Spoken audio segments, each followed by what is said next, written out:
Hey, Lauren coming in with Digital Nomad Lifestyle. I recently made a decision.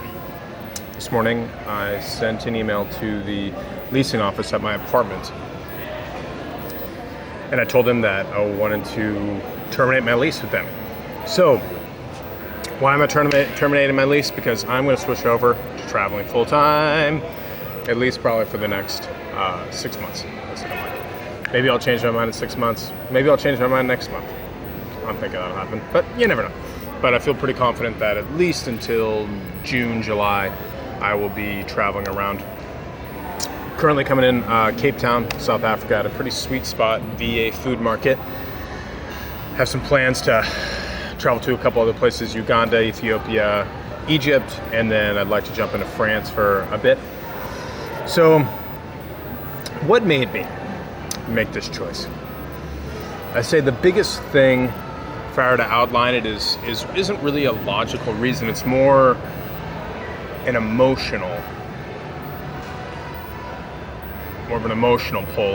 For a long time when I was traveling, I would look forward to coming back to Denver. I was excited about getting back into Denver, getting into my regimen, seeing my friends, seeing some of the beautiful mountains and everything in Denver.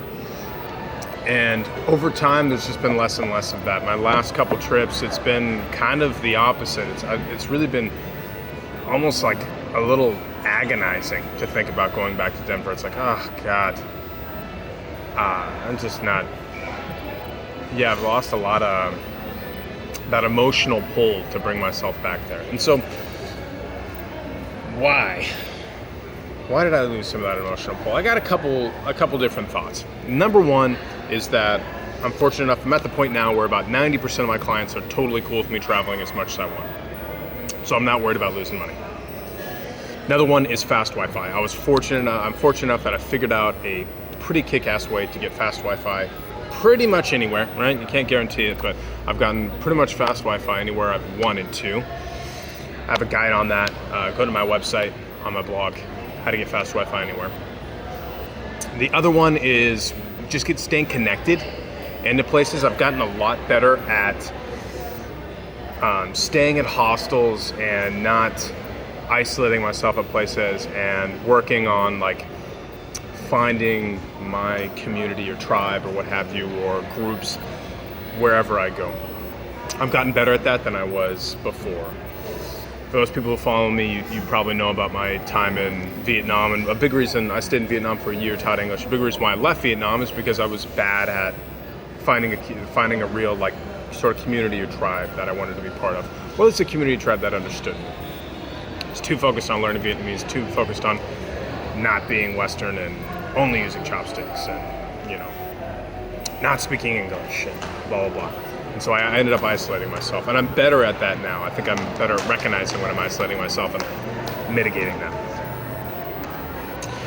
Another one is I realized that I'm really not that close to my family and sort of longer term friends in Denver.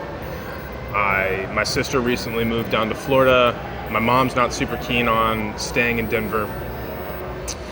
One of my friends, like my longest friends that I've had in Denver, has gotten married recently, and I think they're working on building a family and stuff like that. And so he's got other priorities now, and he's got a kick-ass career. And so, you realize that just invariably, I think that's a big part of that emotional pull. Why I've lost that emotional connection I had to Denver is because those relationships that kind of tied me there, they're not as strong, or they're just gone. They're in other places now.